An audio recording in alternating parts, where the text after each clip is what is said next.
It, from the movie It. I mean, they've went all out with this one. This is, I'm assuming, when the first movie came out. Possibly when the second one was coming out. I'm not a huge fan of either, but big budget horror has its place. So I imagine this was a very, very popular attraction for the Halloween period. This one has a walkthrough actor, but it just seems to be just a guy. Bit odd that they would theme him up to look in the, the classic yellow poncho of the kid from the It movie. I don't know if maybe it would be better if it was like a cop. Like, oh, we're gonna go, do like a crime scene peruse. I don't know. He seems to just be man with light. Right, okay, so they do it in like kind of groups. This is very odd. Like, this is just Gary.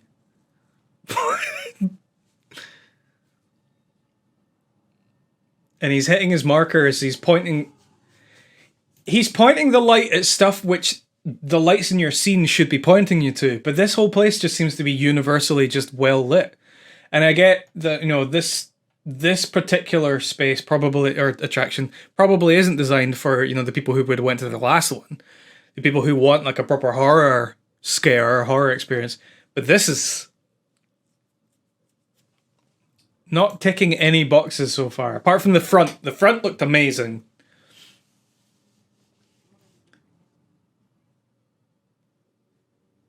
Okay, so he's definitely not a performer. He's man with torch. Oh! Actually, now that I think about it, if you remember the first movie, and I believe also in the second movie, the kid who dies at the beginning, spoilers again, but these fucking whatever. These the kid that dies in the beginning, Pennywise does use that kid's image later on to kind of pull people places. And so if that guy has been told, okay, you're performing as like an arm of Pennywise, like pulling them through the attraction, like, come on, come have a look at this, look in there, that's that really scary bit there. But I mean, in terms of the set dressing, this is great. I mean, they've even literally done the roof up, which in one of the previous ones they had literally not even put a roof on it. It just looked like scaffolding and lights. With pop-ups, usually they just don't have the time to do the to do the roof. So I mean, yeah, and this looks like the scene from the movie with the clown room. I think this was different though. I don't think that was a coffin. I might be misremembering that.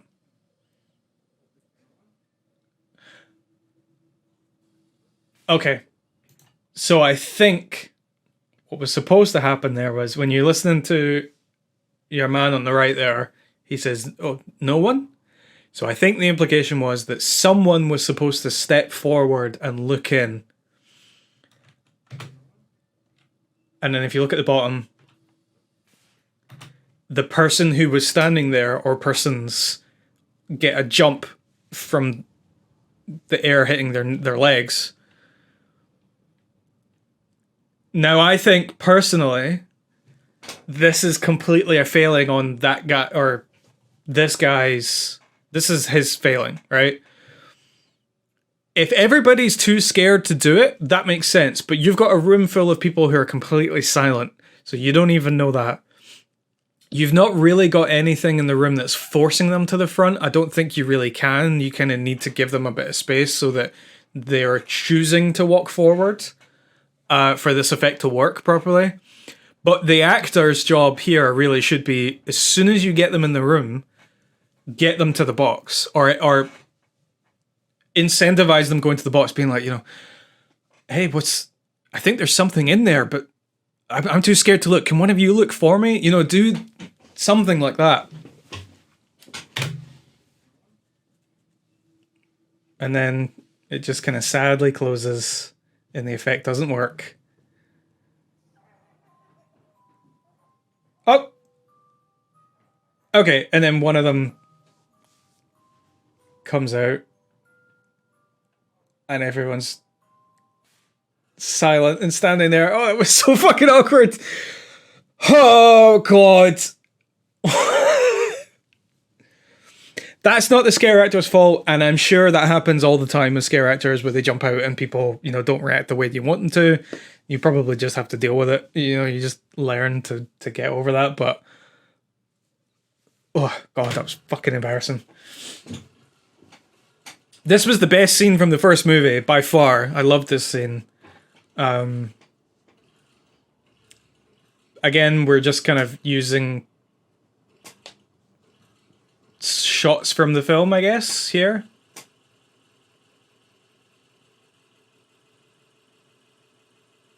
And not very...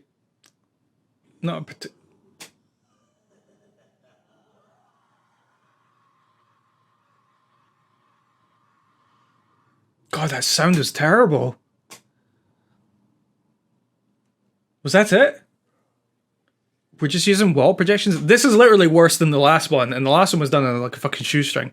So this shows you, money and a full. You've got a full set that's got a basement, it's got multiple floors, you've got their ceiling and all that, and all you've done with it is some wobbly hands and some fucking slide projectors. Like,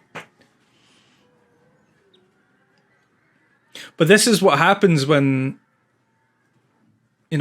I mean, there's probably lots of reasons why this occurred the way it did. I'm sure when you sit down, the designer on paper had all these great ideas and, everything shrinks over time. You start big and you shrink it to meet demand, budget, resources, all these things. But this is not... I mean, especially you're chaperoning people through in groups. So this actor who's doing this, there's only a certain amount of times you can do this per day. You're not just forcing people through at a fast rate. That's really shockingly bad.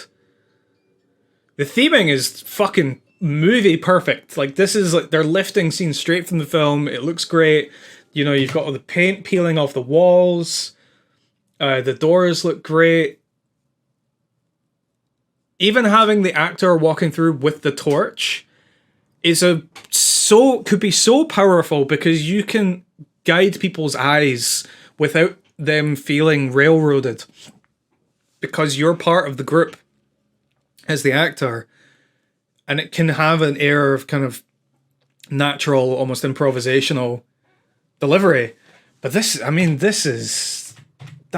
the fuck was that? You get everyone in the room, there's a million lights everywhere. There's no way of pulling their attention to anything except for those doors. And then you fire off that in the corner. If you fire off something behind them, is that going to be powerful?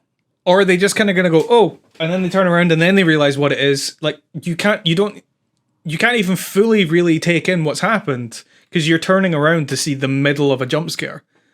This is really fucking bad. Although this is how I feel about the movie in general, so. Oh, he's like... Okay. He had to plead that man to open that door. I don't know if you could hear that, but he's literally saying, could you open the door, please, please?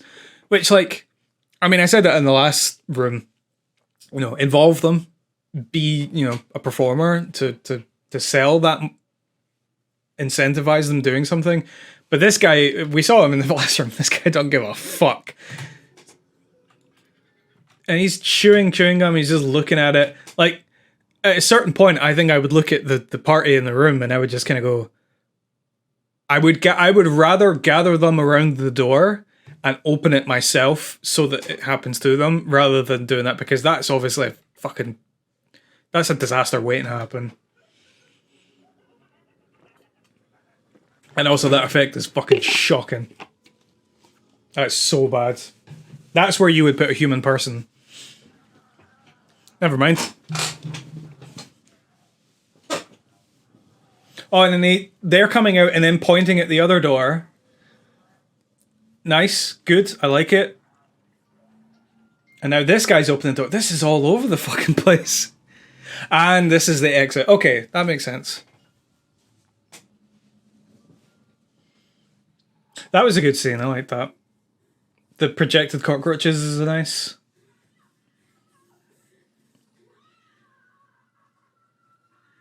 Using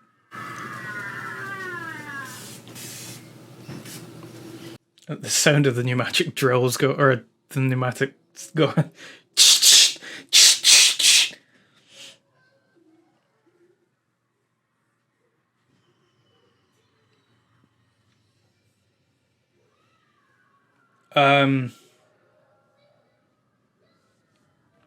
Not really much to say about that. Oh, that's made to look like a. Oh no, it is actually a physical tunnel because that's an exit sign at the end. I thought that was like forced perspective to make it look like a.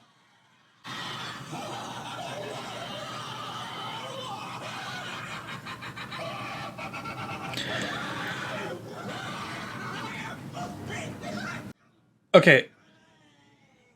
So that was your moment. That was your big moment. I presume. Is this the end? Okay, I'm gonna hold judgment on that until.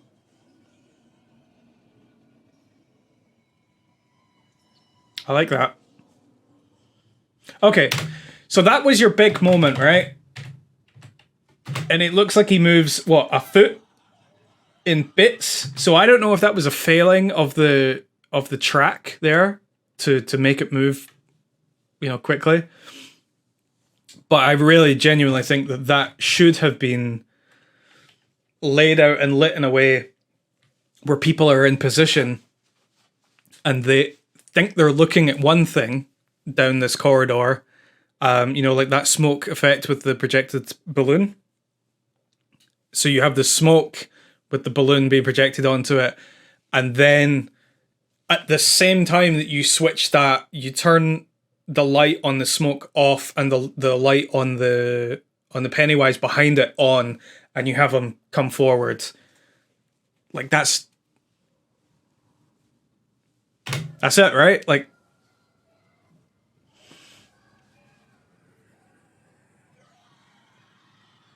but they come through and he's already in position, lit. There's like a black background. Yeah, I think we can chalk that one up to you fucked it, lads. You fucked it. Okay, let's keep powering on. I'm not doing 5. Did I click on 5? What is this one? All right, yeah, we're doing 5. This is a fucking massive video. Fuck it. Should I put this up in 2 parts? Who knows? Future me will decide that. Let's keep pushing on. This one is called... this is part of the Queen Mary's Dark Harbour 2019 Halloween event. I ain't got a fucking clue what that is. The creators, producers, and directors of one of the most terrifying haunts in the world, the Queen Mary's Dark Harbour, introduced the first West Coast style haunt in the East over in Orlando, Florida. Okay, so we're in Florida. This could be a biggie. This could be a lot of budget, a lot of money behind this one. Let's find out.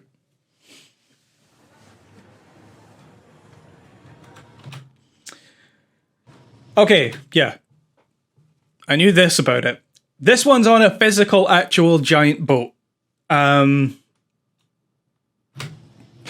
mean, if you're a designer and you make haunts or you make attractions, and someone says to you, "Hey, this year we're gonna do a haunt. We're gonna do it on a boat, like on a physical, actual ship," you would just, I know I would just be like, amazing. The theming's done. The sense of space is done. The corridors are all laid out. Obviously, you're going to be immediately then thinking about, okay, well, how much can we remove walls? How much can we add things? Or, you might be really restricted. But as we all know, with, making anything, sometimes the restrictions are what make you really creative and come up with really interesting solutions to problems. And that's where magic happens. You know, if you've just got a blank check in a completely white space, you know, you might end up with something that actually isn't as good as something that was really, really restricted. I mean, as we saw, perfect example, that last one in on It, the It haunt was shit, and they had fucking everything going for it on paper. But then the one in the woods actually did a good job considering, and had some memorable moments. So, you know, it's not about the amount of money; it's about the way you use your noggin. This is really loud.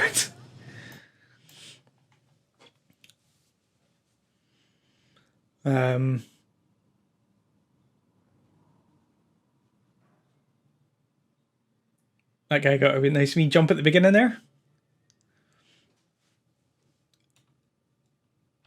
So, assuming that was the beginning, starting off big. You're not just starting off with a trickle of blood on the wall. You're starting off with a full on head blown off.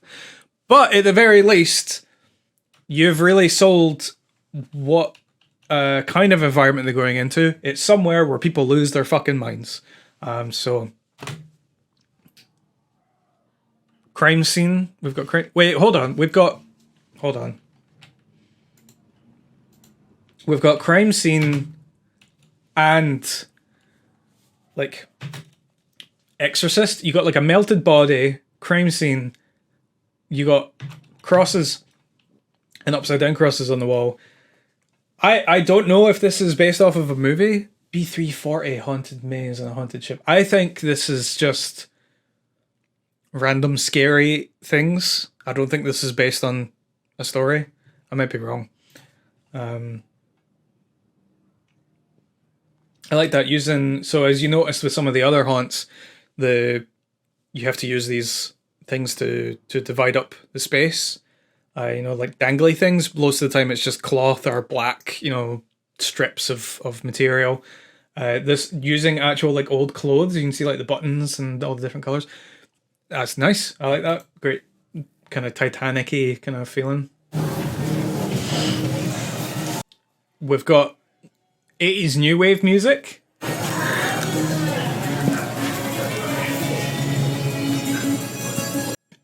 I mean, is the music killing the atmosphere? How much? Immediately, I'm just thinking that's a fucking vibe. That's just like you just be bopping your way through this whole thing. But maybe the tone of this one isn't necessarily shit your pants. It's have a laugh. I don't know. Again, they got a jump and the cameraman didn't. This keeps happening, but you know, you get what you're given. It's a nice mask. I like it. On the other side of things, that's just a guy in a coat. I like when you hear responses from people getting jump scared and their responses are just like, oh, hey, hello, whoa. Like you can tell that they got a scare, but the way that it comes out is this almost like kind of Canadian apologetic, like, oh, hello, oh, sorry, I'm in your way. Oh, yeah, I hope your face heals. I think that's the same mask. I wonder if they had multiple of those done up. Oh my fucking god. Okay, well that's the nun from The Conjuring. Okay, right, so how much can you ask of people? Now this is an interesting one because immediately I see this and I think that's fucking sick, right? You're physically having to interact with the space by like crawling underneath something, right? It can be a great, like a memorable moment. It can lead into something really cool. It can just make you feel like you're part of an experience. You know, if you just walk from A to B, you know, it might not have that same kind of memorable feeling. Whereas, you know, if you're retelling this to someone else and you're like, oh, I did this walkthrough, it was amazing, and I had to like crawl through this stuff. As soon as you start using this kind of language, people's imaginations start going, right? Being made to crawl under something, it makes your imagination start firing because you don't usually have to crawl in most day-to-day life. Well, most people don't. But this is what leads me into something is But now you've created a barrier where some people just can't interact with your attraction. And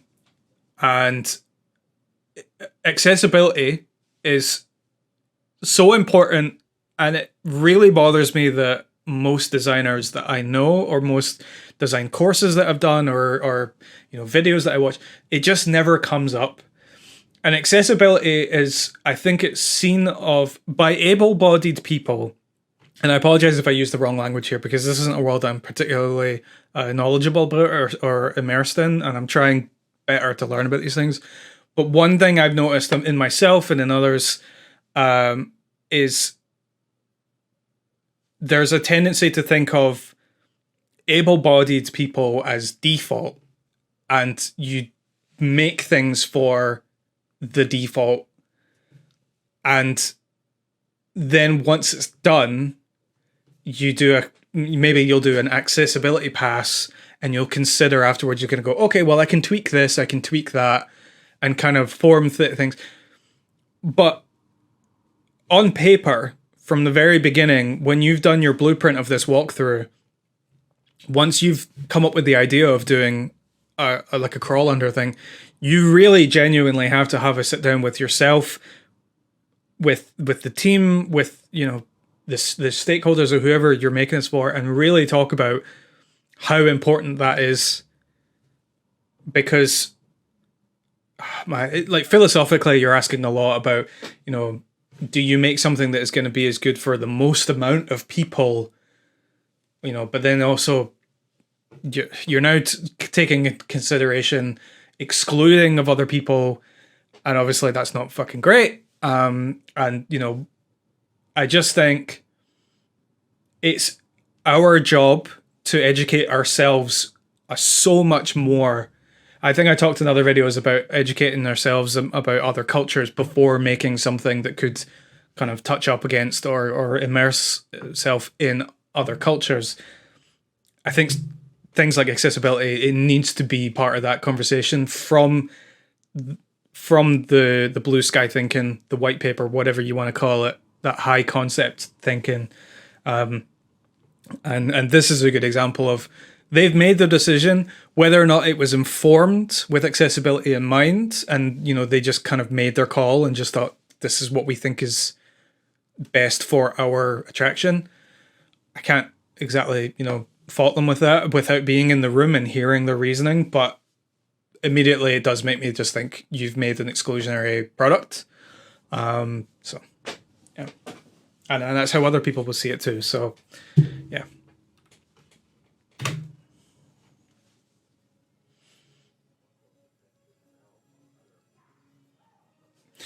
So just now talking about, okay, well, they've made the decision, they're going on with it, this is what they've done with it. I do like that they have, on the way out, they have something at that level. They've got the body right in front of you as you're crawling through, which is a nice use of that. Like, if they didn't have anything at that level, essentially what you're doing is having them crawl and then stand up again and then just continue without the crawling being part of the feeling that you're trying to get across. So they did a good job putting that body there.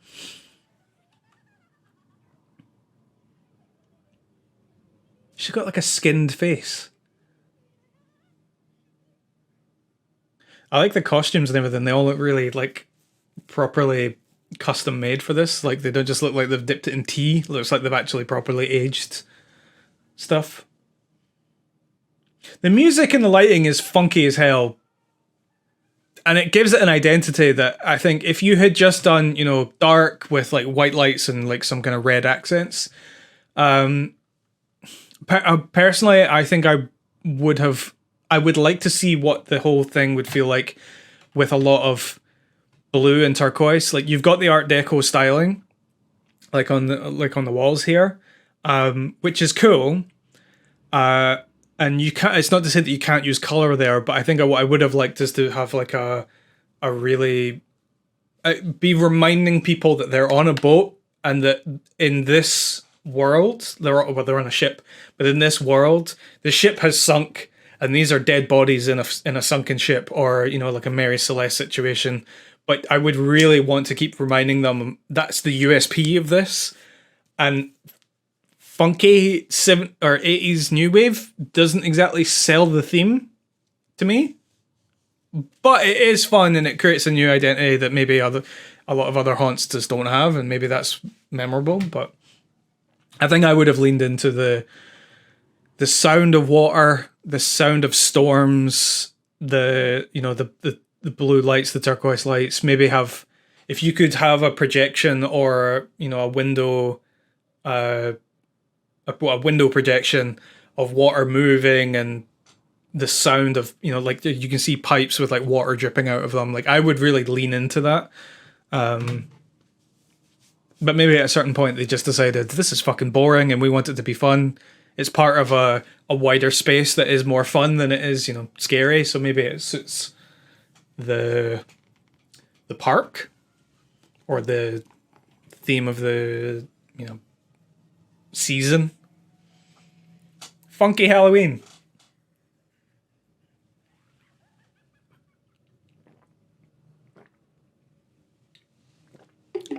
This is an engine room. See, it's cool. It reminds me of like Crystal Maze, like fucked Crystal Maze. Is she like hanging off the? It's very cool. Like having like hanging off the railings. The mask has kind of lost her a bit, but again, you're having to physically go under them. That's sick. That is awesome. Like I know I talked about what I talked about earlier, but like in those moments, I just think, fuck, that's something that I would like to engage with. Like interacting with the space. Can you think of other ways to have people interact with space without excluding them? Absolutely, you can. It's just about having the resources to be able to do it, right? And the people in the room when you're coming up with things.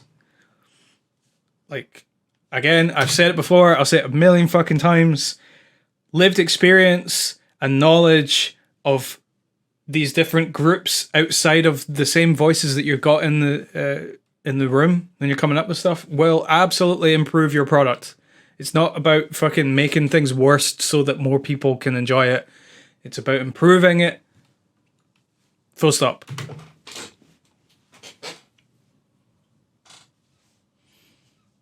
Really like this. I love this setting so much. I just really wish they didn't have the fucking pink and blue lights. Like, save that for like an 80s like high school prom slasher haunt, These masks are really fucking starting to bore me. Fuck, this is good. Like a gangway with like a top section. This is a dream environment to have. Most people never get a chance to design something with this kind of space.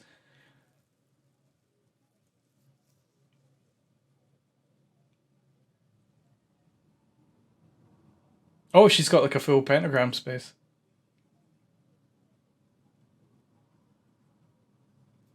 That's cool. I like the lights above her. I don't know, I would maybe want to have done something different with it.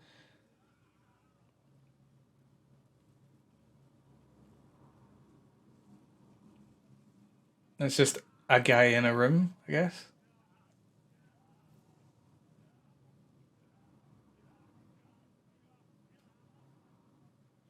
And that'll be the end.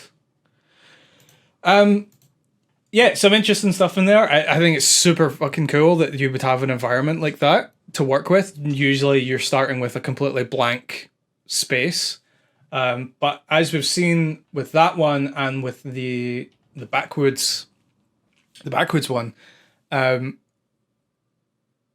an interesting space and using it creatively can be infinitely more powerful than having a movie tie-in, with a slight narrative through it, in a multi-million attraction park. So this is Field of Screams Halloween Haunt 2020. Let's see the description on this one. So this one, they have 4 haunted attractions. So this would be one major park with a few different rides, attractions, houses, whatever they are. This is the highlights. So I think what we're going to see is a compilation of yeah, this is a compilation of 4 different rides. So let's just get some snapshot looks at them, just to kind of end this off. Amazing opener. I particularly love that you've got this big tower container industrial looking thing. I don't know exactly what this is. Attached to this building, and then using like corrugated metal to make this back with like the iron gate. It's got a really cool unified look to it. These are, by the looks of it, like big stone braziers. I don't know how well those fit with the, the wood and metal kind of feel, but overall it creates a nice impression at the beginning. Especially if this is like an add-on to what is it usually a different type of park. Like this is the Halloween makeover. I don't know.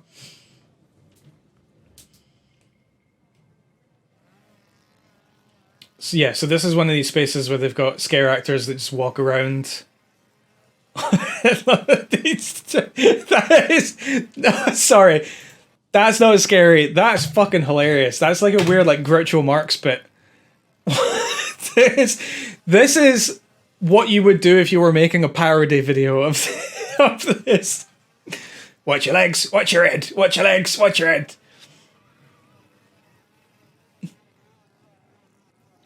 But she's enjoying it, so there you go.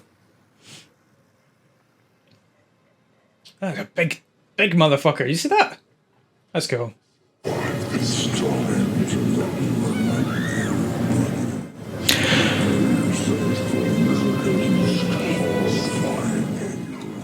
Okay, so immediately we're in a different realm here. That is a memorable moment. It's a brilliant way of introducing your I always like it reminds me of like Tales from the Crypt. The Crypt Keeper, like introducing the short story beforehand. Goosebumps has a similar kind of vibe. What was that? Are You Afraid of the Dark? Like there's that kind of introduction to the story that sells this kind of what is it, like a Twilight Zone-esque welcome to this crazy other reality, and it immediately gets you in the frame of mind of like, okay, we're gonna go and do a short story, we're gonna go be inside of a short story. It's great. It's a nice way of warming them up before they've even walked in through the front door. So this looks like it's a big fucking tractor that pulls everyone's sitting down on like hay bales. I don't know if you can see, you should hopefully be able to see that quite well.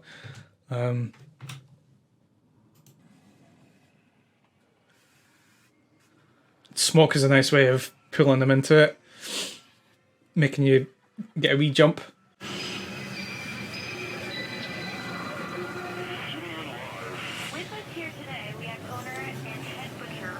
So this is essentially like a dark ride, but it's like a fucking tractor pull. Oh, you've got scare actors that can like jump up into it, get right into your face. I'm a big fan of this. I mean, this is sensory overload. There's zero desire to pull people's attention to one thing, because the whole point is that everything's going off everywhere all around you, and a guy's going to be popping up, and it's so in your face with the, you can hear, I don't know if you can hear that, but that's Sweet Home Alabama playing.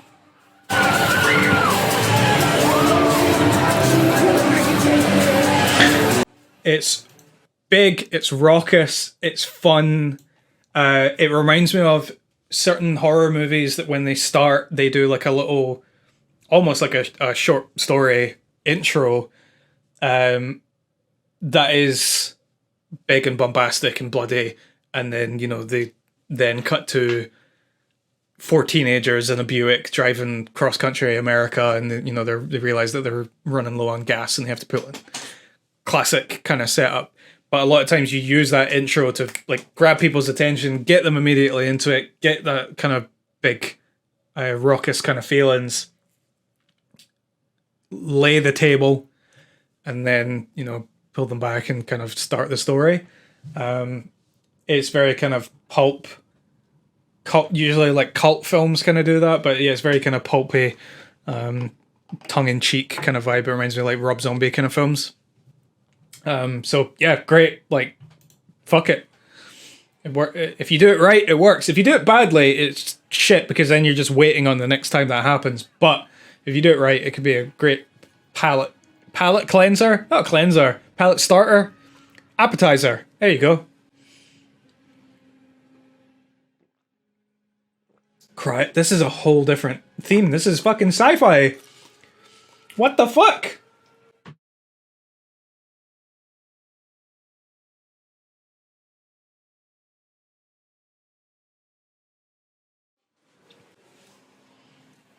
Toxic waste dump. This is fucking wild. There, no reused assets here. All fresh, new.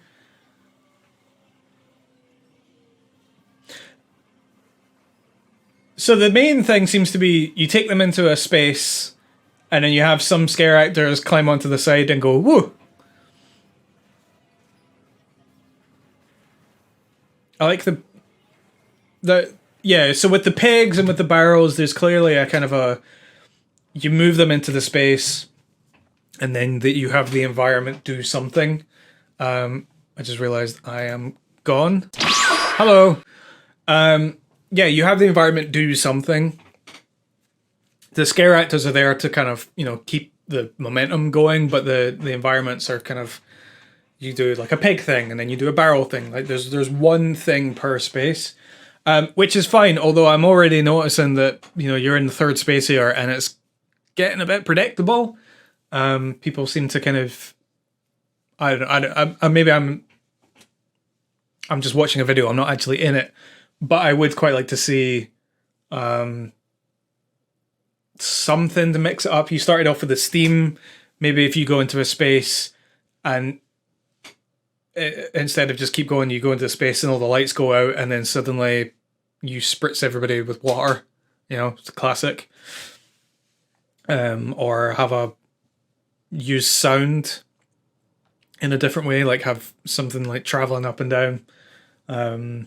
Or what you could do is, so if the bottom if you take the bottom of the tractor and you have like slats of metal or like corrugated metal, and then you just have something just mechanized that you can just fire off with a trigger that just travels up it and like hits the slats along the way, so it goes like, and it when it goes underneath you, it makes you go, "What the fuck was that?"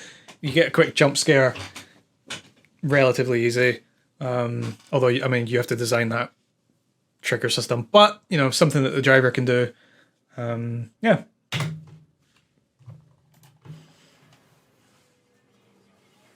But, I mean, you got fire, you got pyro. This is, like, super impressive. Chop shop. I love this stuff. This is touching on some themes that I'm going to talk about in a future video. Regarding the horror of inevitability is the tentative title I'm going with, but I'm actually going to sit down and write that one rather than just improv, the whole thing.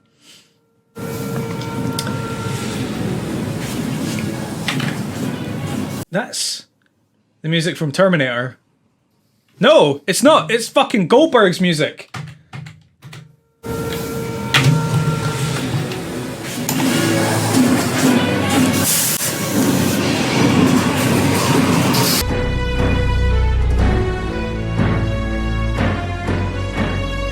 Holy shit.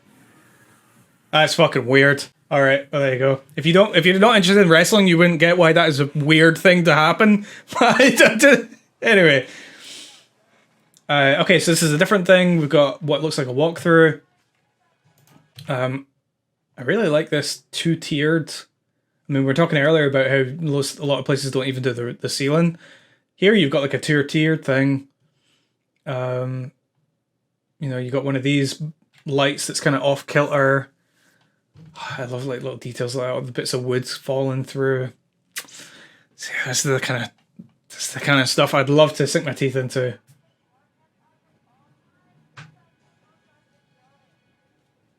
Everything looks really dusty. They've done a great job with this. Oh my god! Jesus fucking Christ! I would shit my pants. Holy shit! My heart started. I get claustrophobia, alright? Don't worry about it. Got a cool prop there. What's that? It's like Pinhead. God, look at that copage. They've done a great job with this. I want to go here.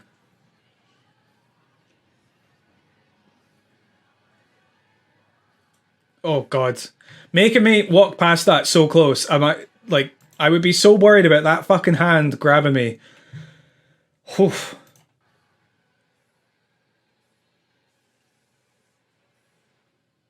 That's a very, very scary situation to put people in. Hello. Wiggle, wiggle, wiggle.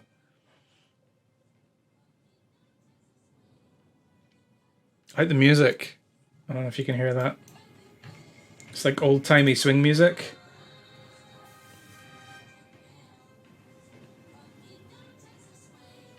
I think the person who's made this video has added extra music on top, but there is diegetic swing music, which is cool. It's kind of got like a rusty...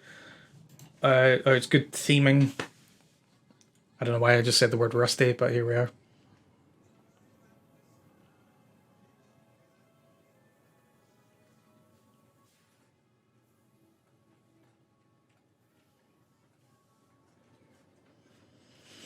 So that... having the door be fabric is a really, really, really hard trick to pull off. Because the fabric needs to be taut, extremely taut, and visibly look like wood and not just look like material. And if you're going to do something like the hands pressing up against it, that's also going to make it look more slack. And when you've got light shining on it, like you've got here, all you're doing is just showing off shadows and creases, and then it doesn't look like wood, even from approaching it. I think they've actually lit it from the other side, which is even fucking worse. Because now, as you're approaching this, I mean, how many people are going to notice that before they've even approached it? So I would say, yeah, not a great one. Not a great idea. I have seen the pushing through the fabric thing before. I think you can do it, but you just have to be really careful about where you place your lights. And this is another fucking balls scary one. Like, because you're fully anticipating something coming from anywhere. There's multiple places that things can come from, and you're forced to walk through that. It reminds me of, if you've never seen the film As Above, So Below, there's a horror film called As Above, So Below. There's a sequence in the third act of that this is kind of making me think about. I'm not going to tell you what it is, because it's actually one of my favorite modern horror films.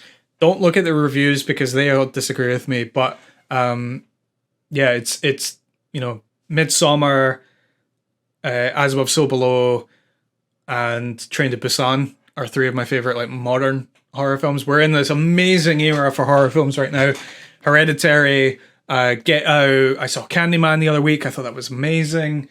There's so many. Invisible Man was another great one. There's so many great horror films coming out right now.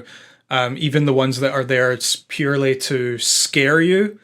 You know, those ones are being made like at a really high level. Things like Evil Dead, the 2013 Evil Dead, that is so big and bombastic and operatic. It's like a love letter to horror. Those are being made. And then new, fresh concepts like Train to Busan, which, you know, I wouldn't recommend watching the sequel, but films like Train to Busan, they're just absolutely killing it. Taking old material and completely revitalizing it. Yeah, it's a great period.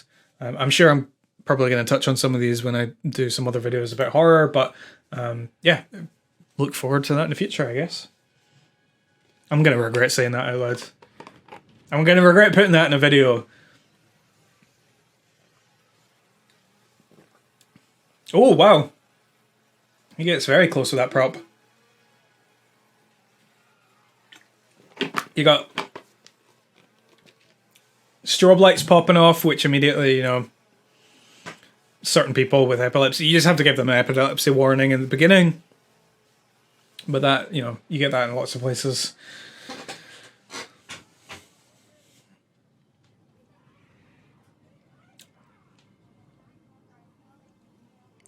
Okay, so this is a new walkthrough.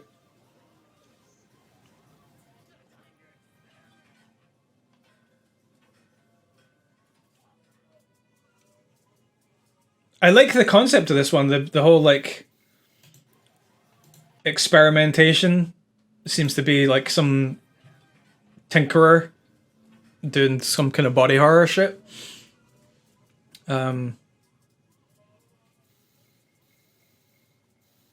But I mean, that guy's just wearing a skull mask, so like, how much does that really fit?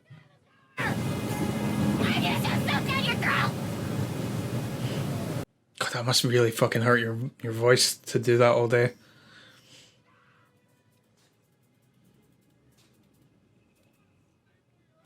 You know what? That's actually a nice byproduct of the theming. So a lot of times, you've particularly if you've not got a lot of money to make like really good animatronics, you're gonna have twitchy animatronics that are very noisy that do like and then they kind of do like a head jerk, and it all looks very kind of Halloween props outside someone's house. But this one has used the theming nicely. I don't know if it was by accident, but what's happened is it kind of reminiscent of like attaching car battery wires to someone and it like firing off and making their nerve, you know, their muscles twitch from like electricity being fired through them. And then it also kind of explains the sound as well. So actually, you can sell that. You can make that work. I mean, he's using like a nail gun, but like, if you have a prosthetic where the teeth are like gritted and you can see like, you know, bars of metal that have been poked into someone with like cables coming off of them, and you have the sound of electricity firing, then, you know, you see that prosthetic and you go, oh, well, that actually kind of makes sense. I say prosthetic, animatronic is what I mean.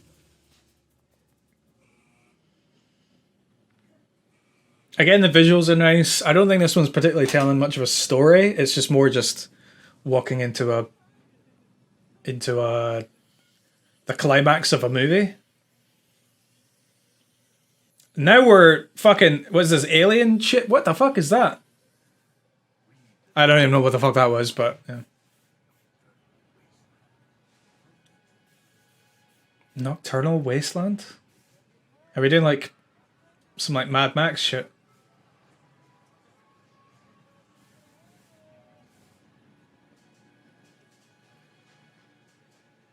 Like DIY strung together bits. It looks great. And again, like having people going up little inclines and little steel grates and ramps and implying that there's more off to the side. It's involving, which is nice.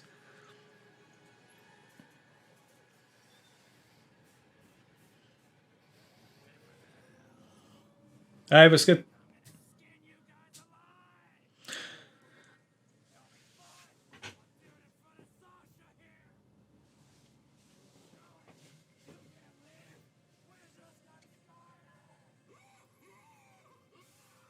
That's like a Halloween shop prop.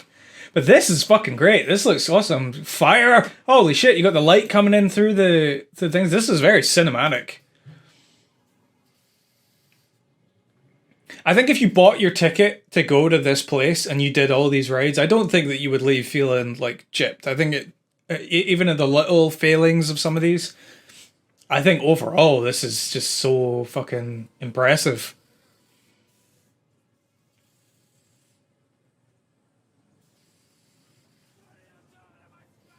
That's the same guy. Wow. What I would say is I haven't heard a lot of screams from this place. maybe people are just very, I don't know. Maybe this is a part of America where people just aren't scared of anything. Maybe this is in Texas. Although I guess they are scared of a vaccine, so, you know, they're not completely bulletproof. Fucking lasers! Oh, she's popping up! Okay, right. That, hands down, that's the fucking best thing we've seen so far, right? You have made it so people can't see their own legs and then implied that something is running around at their feet. How many people do you know who are scared by that? That is fucking brilliant. That is so clever. It's not an expensive thing to do. You've set up the space perfectly for it. It's consistent. They're not just walking in a straight line. They've got space to move around. You got a scare actor who, God bless them, must have like calves of steel. I like with the orange lights above, so you're not completely overwhelming the green, so that the effect works nicely. Oh, we're ending on a high note. We're ending on a high note here. All right, don't ruin it. Don't. Okay, we got another crawl, which, you know, we spoke about this earlier, so yeah.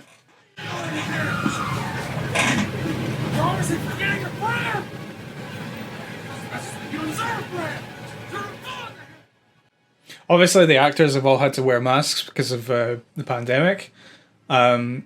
So it's nice that they've made the masks look like part of the costume. It's like, yeah, nice touch. It's a cool costume. I've never seen one like that. Not that one. The last guy. Not that guy. The guy before him. Chucking a head in a thing. I want to go here. This looks amazing. This guy is dying to run up on that child. You see that, like, child, man. He is. Wait, hold on. You can't see it because I'm in the way. Hold on. You have to see this. Get him. Get him. Get him. Get him. Ruin his evening. Get him so bad he wants to leave immediately. Oh, we're not going to see. Oh, well. Yeah, this was great. This park looks amazing. You can hear chainsaws going off. I would have expected to hear more screaming, because usually you hear background stuff, but you know, maybe it's just the microphone. There's music playing on top, so you know, maybe it's part of that. But yeah, great. I think there's a. Okay, well, we're gonna pretend we didn't see that. So what have we learned? Let's wrap this up. Where this is an hour and a half in. This is probably going to be 2 videos. What have we learned? Well, money doesn't buy you a good attraction. We know that for sure. Restrictions can really help. The environment that you start off with can boost, can make what would have been otherwise a mediocre haunt, and it can boost it into something kind of memorable. Creating memorable moments within an attraction is incredibly difficult, but if you're not doing everything you can and being really smart and economical with getting everything out of that moment, including the before, the during, and the after, then you're, you know, it's akin to making a movie that's just a series of scenes strung together. You know, it can ultimately, congratulations, you made a movie, and it can be fun. But if you really want to make something properly great, then yeah, you gotta really dig deep into the why a particular moment is scary and how you can suck all of the juice out of that. Yeah, you know, that's what we're in. We're in the business of juice sucking. Oh my fucking god.